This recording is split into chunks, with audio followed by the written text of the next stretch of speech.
बच्चों सुप्रभातम, नमो नमः, नमः संस्कृताय।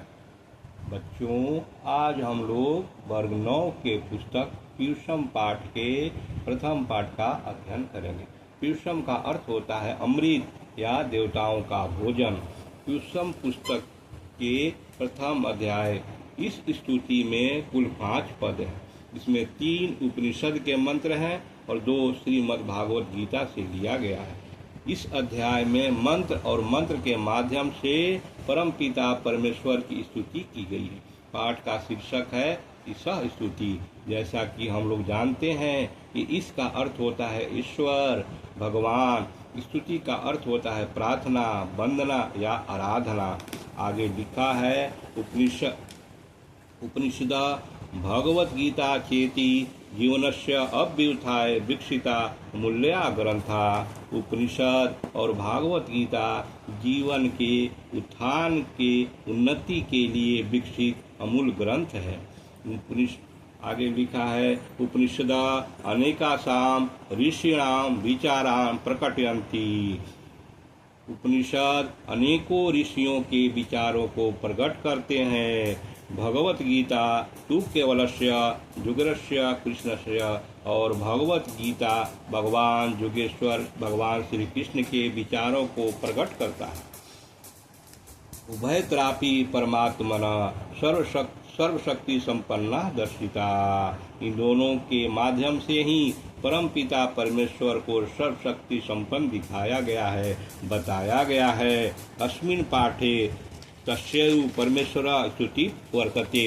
इस पाठ में उसी परमेश्वर की स्तुति है। जैसा कि हम बताए हैं उपनिषद के 3 मंत्रों में पहला मंत्र है तैत्तिरीय उपनिषद का जो है यतो वाचो निर्वंतन्ते अप्राय मनसा स। यत का अर्थ होता है जब, वाच का मतलब होता है वाणी, निर्वंतन्ते लौट आती है, मनसा मन से, साथ। यानी कि इस पंक्ति का अर्थ हुआ हमारी वाणी तब तक नहीं निकलती है जब तक मन साथ न हो। अगला जो पंक्ति है आनंदम ब्रह्मणो विद्वान न बिभेति कुतश्चन। आनंद को जानता है, ब्राह्मणो ब्रह्म को जानता है, विद्वान ज्ञाता, न का अर्थ होता है नहीं, विभेदी का मतलब होता है डरता है, और कुतश्चन का अर्थ है किसी से। इसका अर्थ हुआ आनंद को प्राप्त होता है जो ब्रह्म को जानता हो, विद्वान हो। ब्रह्म का अर्थ है परम पिता परमेश्वर, वह किसी से डरता नहीं है। इन दोनों मंत्रों का अर्थ हुआ कि मन के साथ के बिना हमारे मुख से आवाज नहीं निकलता है। जो परम पिता परमेश्वर को जानता है वही आनंद में होता है, वह विद्वान है, वह किसी से डरता नहीं है। दूसरा मंत्र जो है बृहदारण्यक उपनिषद का है। वह लिखा है असतो मा सद्गमय तमसो मा ज्योतिर्मय मृत्योतत्मा अमृतम गमय। सत्तो का मतलब होता है असत्य से, माँ माने मुझे, सदगमय सत्य की ओर से ले चलो, तमसः माने अंधकार, ज्योति माने प्रकाश, गमय माने ले चलो, मृत्यु माने मृत्यु, अमृतम माने अमरता।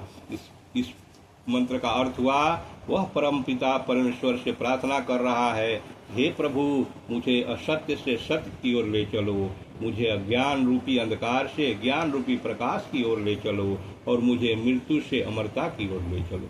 तीसरा जो मंत्र है ऋषोत्तरोपनिषद का है। ये लिखा है एको देव सर्वभूतेषु गुण सर्वव्यापी सर्वभूतात्मा कर्माध्यक्ष सर्वभूताधिवास साक्षी चेताम केवलो निर्गुणश्च। यानी कि एको देव सर्वभूतेषु गुण सर्वव्यापी सर्वभूतात्मा।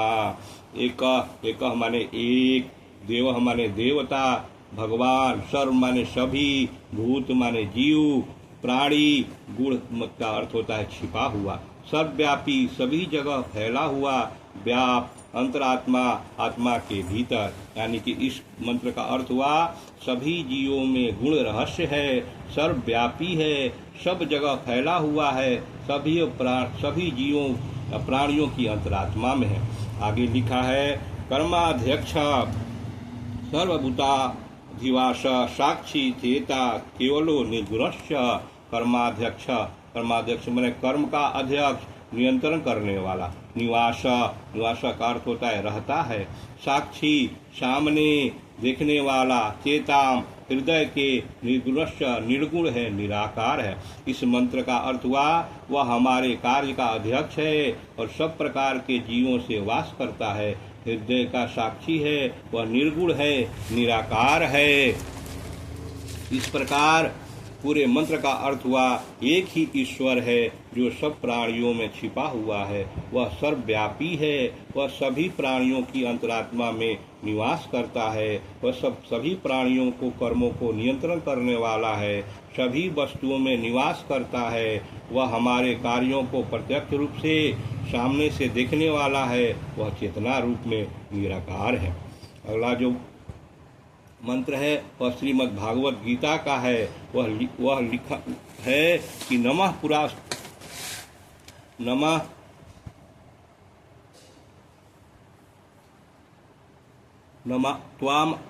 त्वामादिदेव पुरुष पुराण त्वमस्य विश्वस्य परम निधानम वेतांसी वेदम च परम च धाम त्वया ततम विश्वमनंत रूपम।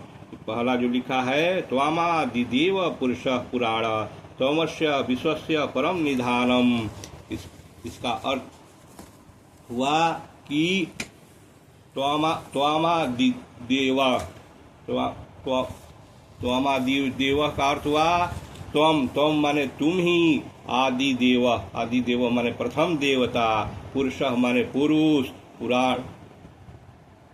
पुराण का मतलब प्राचीन। तमस्य तुम ही। विश्वस्य विश्व के। परम श्रेष्ठ। निधानम भंडार या खजाना। इस श्रीमद् भागवत गीता के प्रथम पद का अर्थ हुआ तुम ही आदि देव हो, तुम ही विश्व, तुम ही पुरुष हो, तुम ही पुराण हो, तुम ही इस विश्व के श्रेष्ठ खजाना हो। अगला नीचे लिखा है, वेतांसी वेदम च परम च धानम त्वया ततम विश्वनंतर रूपम। वेताम का अर्थ होता है जानने वाला। वेद्यम जानने योग्य। धाम का अर्थ हुआ स्थान, जगह।